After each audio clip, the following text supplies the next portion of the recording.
Hi, I'm Jordan. I'm a dietitian. Trying to do good, trying to be helpful, trying to put more good information out there. I get people who come to me for my dietitian-ness, who have seen this thing or that thing or have heard this or that from their friend. So trying to put more good info out there. This is my first longer video. I'm doing it off the cuff, so I hope you bear with me.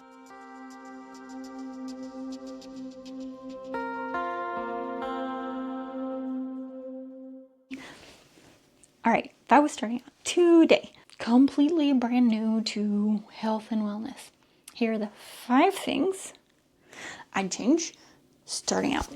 Now, this is not a if I knew it all back then sort of video. This is a if I had to start today with no previous knowledge, here's what I do.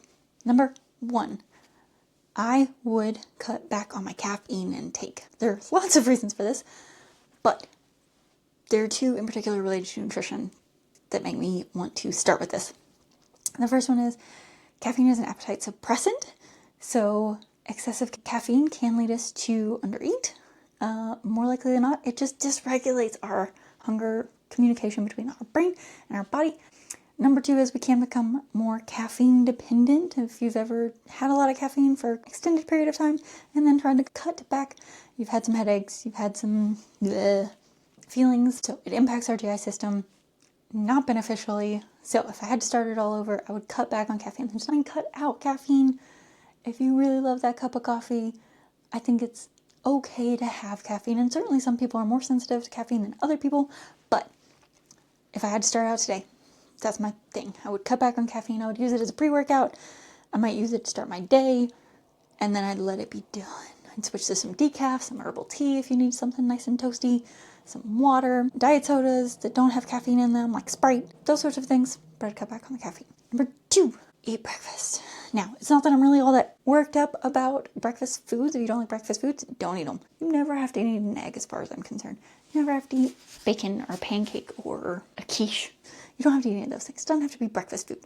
But eating something somewhat hearty within an hour, maybe 2 hours of when you get out of bed in the morning. It needs to be more of a meal than a snack. If you're absolutely rushed for time, yes, I get it. A granola bar is super convenient.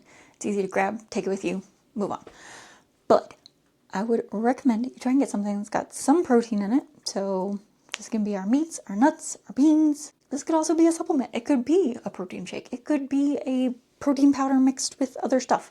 But have something that has protein in it. It has some fat in it. Fat's going to help us feel full. Some fat in it. And then some carbohydrate in it, some sugar, some energy. Our body has been continuously burning and utilizing energy the entire time we've been asleep. We need to give it something to jumpstart not just our system, but our brains, and also prevent us from getting any more of a calorie deficit, which can lead to overeating later. So number 2, eat something hearty within an hour or so when you get out of bed, up, moving, doing stuff, if at all possible. Number 3, find a support system, whether you build it into your work situation. If you're a person that's in an office and has other people that might be interested in making changes, set up a little group chat or set up a one-on-one chat. Find you somebody who can be your support person on the days you're not really feeling it, on the days you want to be really dramatic and kind of saggy. On those days, this person can be your person who pushes you. If you are in a gym community, you could incorporate your gym group and have them cheer you on. If you are in a book club, find somebody in there who wants to make some positive dietary changes, but find you a support person, system, something, even if it's an online support group. You can be inspired by other people. You can cultivate your social media feed to show you people who are making the changes and doing these things. So, number 3, find a support group, community, people. Number 4, I would find some way to incorporate movement that I enjoy. Now, you may not know what you enjoy. This may be a trial and error period. Most likely, all of your health and wellness era is going to be trial and error. I've been in or around fitness for 15 years. It's a lot of trial and error. I'm still doing trial and error. But what I want you to do is try and find some activity that you like. It can be riding a Peloton bike while you're playing video games. It can be trying a new class. It could be going to the gym and getting on the stair stepper for a little while. It could be walking around the parking lot at your office. It could be doing jumping jacks first thing in the morning. It could be yoga. It could be any sort of thing. It doesn't have to be this really all-out intense thing that you've got to like study for and plan for. It doesn't have to be all that. Whatever your thing is, find a way to move your body that you enjoy, that you look forward to doing, and do it 2 or 3 times a week. It doesn't have to be every day. It doesn't have to even be most days. Like 3 days, pretty solid. If you can do 3 days at like 30 minutes, it's a great start. And yeah, that may be as far as you ever get. You may go much farther than that. But find a way to move your body that you enjoy, that also is not a complete and total drag to do. If it's a drag, you're going to struggle to want to do it. If you struggle to want to do it, you're probably going to stop doing it. Even if you do it for a full year, or you do it for a full 6 months, or you do it for the full challenge, you're going to stop doing it. Find something you enjoy doing. Up against clocks, my camera battery's dying. Number 5. If I was just starting out today, I would take 5, 10, 15 minutes, no more than 15 minutes. And I would do 2 things. First, I would write down all the things I'm already doing well. This is something that I never see people do. I never see people recommend, especially dietitians, because we're really focused on like the eating thing. Take 5 of those minutes and write down all the things you're already doing well. Do you already drink a lot of water? Do you already move your body in ways that you enjoy? Do you already have a pretty good fiber intake? Do you already try and avoid really concentrated sweets because you know your family has a history of certain issues? 5 of those minutes and write down all the things you already do really well. I don't want you to fixate on what we're going to just yet. Just the things that you do really well. I want you to take it, I want you to type it, write it, whatever your preferred method is. Speak it into a camera, but I want you to put it somewhere you're gonna see it again. So maybe your camera roll won't work, but set it somewhere you're gonna see it. Look at the things that you already do well and look at it often. Remind yourself, regardless of where you're at in this process of doing new things and trying new things, you're already doing some things well. So you can do things that get you to where you want to go. You've already done them, but have that list somewhere that you can see it and refer back to it or watch it or listen to it, what have you. Things you do well.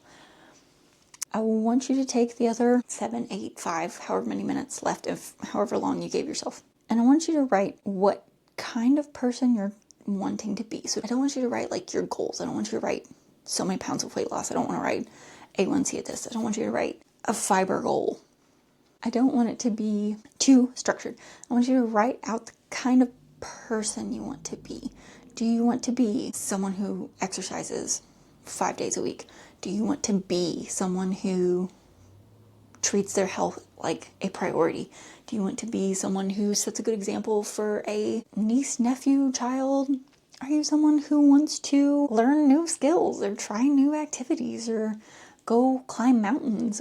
What person you want to be, what kind of someone you want to be, and then practice being that person every day. When you're not sure, when you're not feeling it, ask yourself, what would that someone do? That someone that I said that I wanted to be, what would they do in this situation? And then do that thing, or do the best version of that thing that you have today. So my number 5 is 2-parter. Write down the things you're already doing well in your health and wellness goal, and then write down the someone that you want to be, someone who does blank. Pick your someone, but write down, type out, video, I want to be someone who blank, who does blank, who is blank, blank, and then use that someone as your inspiration for who and what you need to do when you're unsure.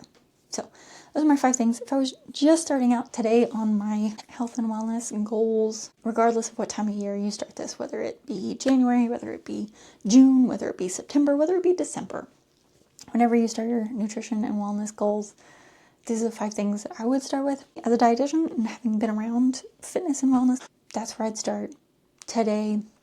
Those are all things you can get started with and build that foundation out so that later down the road, you can look back and say, I did those things. I can now do this thing. So that's my advice. I'm Jordan. I'm a dietitian. I hope you will continue to come back here, follow along, and hopefully you learned something useful today, whether you're just starting out or you're a little bit farther down your path. Thanks for watching.